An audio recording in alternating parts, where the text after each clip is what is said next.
Hi guys, welcome back to Peaks 47 for part 1 of the railway cottage. If you want to see how I've done this, stay tuned. So the first thing I'm going to do is paint this in some magnolia matte emulsion, and then once I've done that I'm going to have a little bit of a play around tinting some of it, highlighting some individual blocks, and then look at weathering it.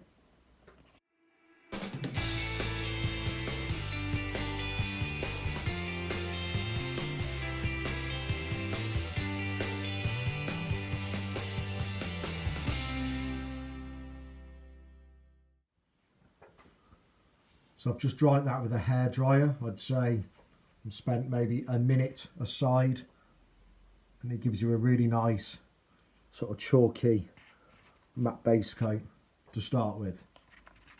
So what I'm going to do now is I need to just break it up a little bit. So I'm going to use some poster paints. I've got a black, a brown and a yellow. I'm just going to put a little drop of each colour on this piece of cardboard, and then I'm going to mix some magnolia into them so I can get just some slight different variations of the same colour.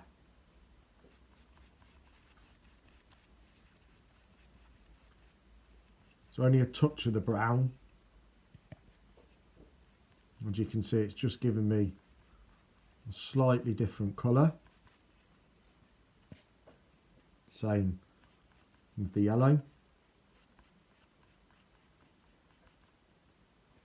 And again with the black to give me a bit of a grey. Now the smaller brush, this is a number 2. I'm just going to have a play with these different colours I've got here now and just highlight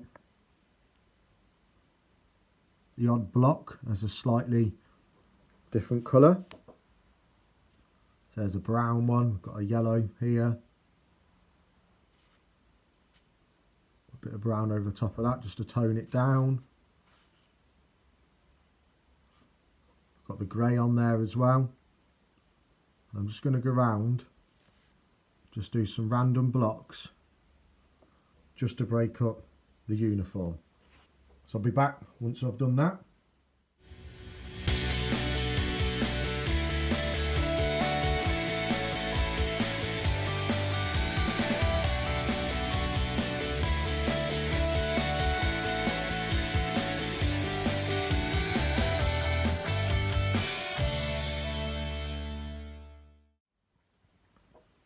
So again, I've just used the hairdryer again.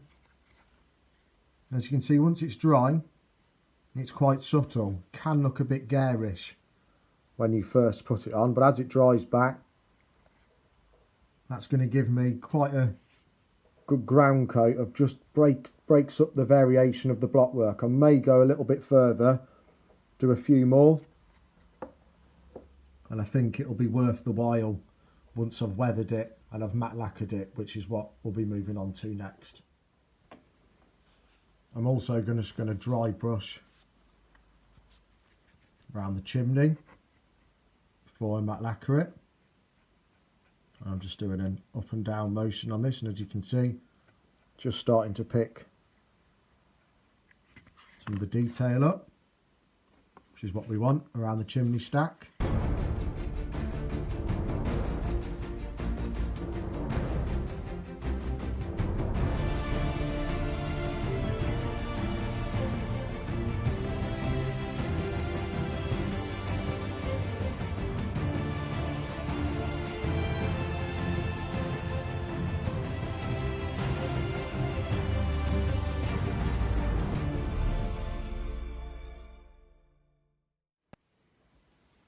So I'm sure you're going to guess which weathering powders I'm now going to reveal in front of the lens.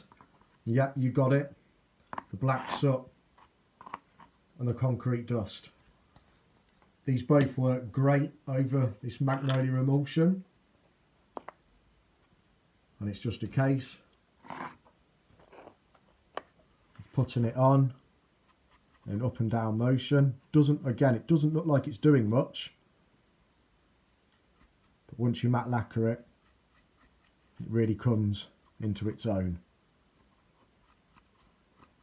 So quite an even coat of the concrete dust. This is pretty much just filling up where the mortar would be.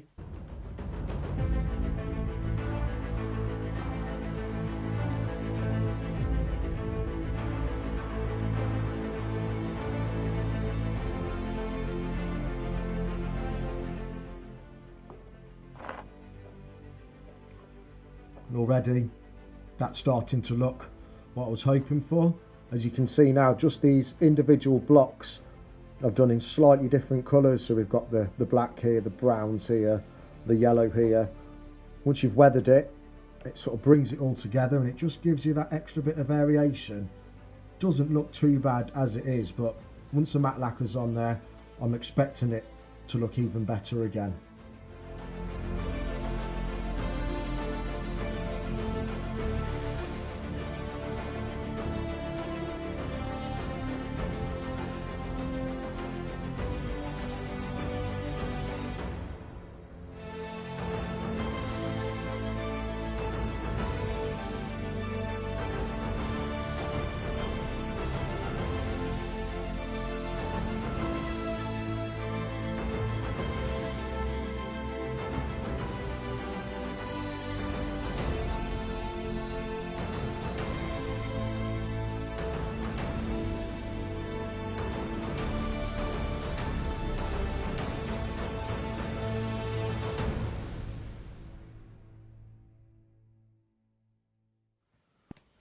There we go, dead easy to get a stone effect. I've used pretty cheap materials. The weathering powder is not too expensive. Obviously the emulsion is even cheaper. The can of matte lacquer, probably less than a tenner. I feel like that's transformed that quite quickly. Hasn't taken very long at all. So I'm quite pleased with that so far. I've got to work out what I'm going to do with the tiles on the roof. Might use the Pro grass box, get some static grass on it. I have got some ratio guttering. This has already got a guttering along the top, so I may just put one down this corner to add some detail. Obviously put the glazing in. I was going to do the windows white, but I don't think they look too bad as they are. I may paint these header stones a slightly different colour, try and paint the handle and the letterbox, slowly add some details. So I'll probably dry brush the tiles now, give them a wash, have a play with some powders, again matte lacquer them, possibly put some little tufts, again very similar to what I was doing to the signal box, same sort of principles. I'm really enjoying doing this stonework. This magnolia and the weathering powders I'm finding is working really well with minimal effort. It's a very simple technique, and I'm a strong believer of making things simple. There's no point overcomplicating it. Just have some basic raw materials and just crack on with it. So I'm going to make a start on the tiles and on the roof. So before I do any weathering on it, I'm just going to paint these top ridge tiles in a slightly darker grey, just to give them some definition. So I'm going to use a matte 103, which is a Humbrol enamel. There we go. It's just a slightly darker grey than what's already on there.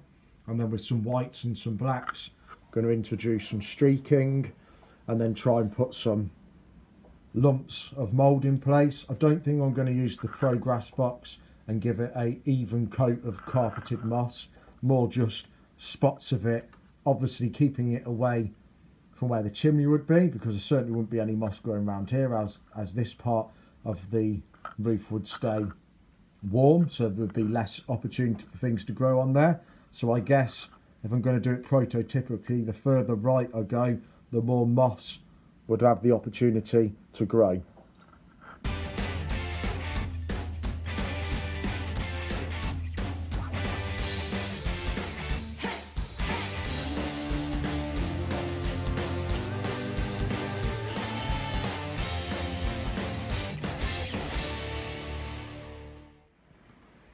So I actually switched to a matte 79. The 103, once it was drying, was pretty much the same colour grey as what I've already got. So I just thought it'd give a little bit of interest and highlight where the guttering is against the tiles. So I can dry that off and then make a start on weathering it down. Now that's dry, I'm going to start off with white. I've got some acrylic white here. No reason why I'm using acrylic, it just happens to be that I've got some white acrylic and I don't have any white enamel at the minute. Works quite well actually, just to dry brush a bit on, and with your finger or a dry brush just streak it down. So I'm going to concentrate on getting some streaks coming out of these ridge tiles, perhaps some bits a little bit further down, and then I'm going to continue on with the 79 and introduce some darker bits, and then finish off with the black soot as well, and then probably matte lacquer all that in.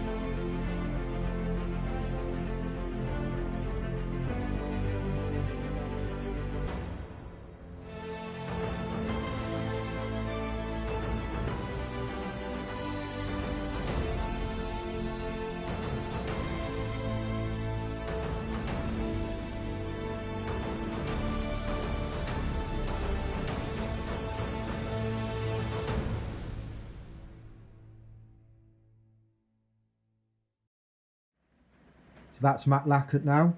As you can see, when you matte lacquer it, it really picks up the bits of white that I first added on.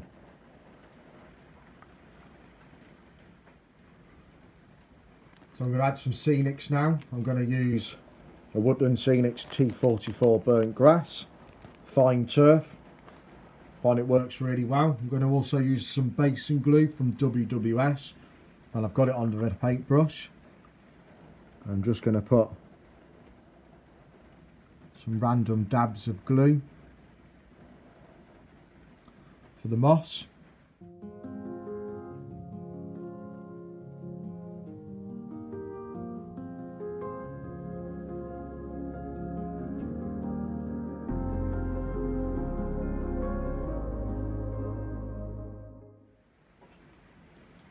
Seems to work really well, that fine turf. Almost looks fluffy like moss would be. So once that's dry, that should look okay. That's coming together a little bit now. So I'm going to get the glazing in. I haven't thought about what I'm doing with curtains and stuff yet. I'll probably use a little bit of cardboard. Perhaps have one of the windows totally blanked off as if the curtains are shut. Perhaps leave the ones downstairs open. So I'll probably move on to that bit next. So I'm just using a transparent sheet here for the glazing.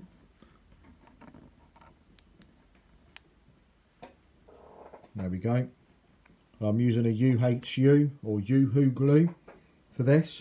Now I know I don't need to tell most of you lot on here about what glue to use, but anyone that doesn't know what they're doing and you're just starting out, do not use super glue or Humbrol glue, any sort of plastic glue, because it'll make your glazing go white. It might look alright when you first put it in, and give it 10 seconds later it'll all go all frosted. So saying that, it might actually be useful if you wanted to do a frosted scene, but I've got to recommend the UHU glue for this.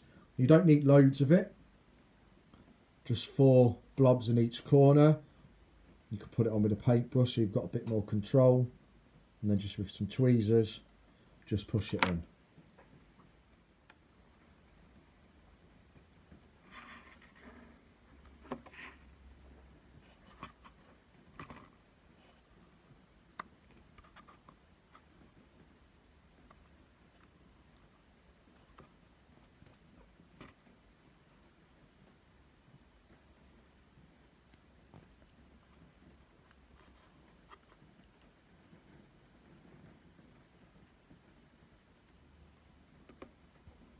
I'm just using some coloured card here to give me some curtains, and I'm going to have them so they're not completely closed. I think when it's totally opaque with the curtains, it doesn't quite look right. I think if they're just half open, gives you the idea there's a pair of curtains in the window.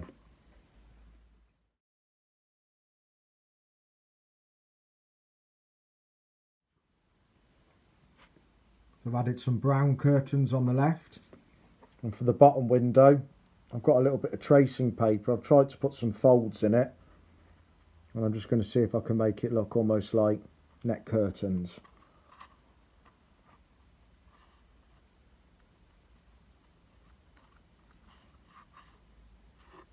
I haven't glued the bottom edge because I want to be able to have a gap in there, as you can see, so it's looking like it's pulling away. Just gives another interesting window. Perhaps leave this one plain as if it's got no curtains in it. So I'm quite pleased with how that's coming on so far. I need to look at getting the downpipe on, a bit more detail around the door. But all in all, not bad. Perhaps have to put some moss around here or try and cover these gaps up best I can.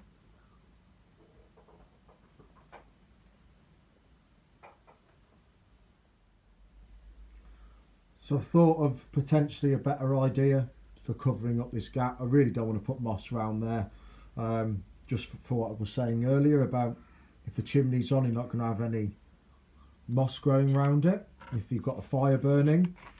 So I've got a bit of green card and I've painted it silver with just one of these silver touch-up pens, and I'm going to cut some strips, and I'm going to put some strips of silver around here and have it as if it's some lead flashing. Hopefully that might work.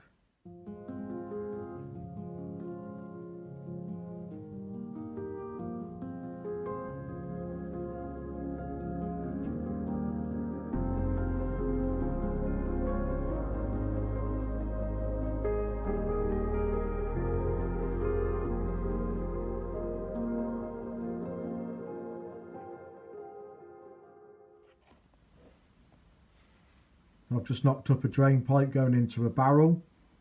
This is off an old ladder. Just use that half of the ladder.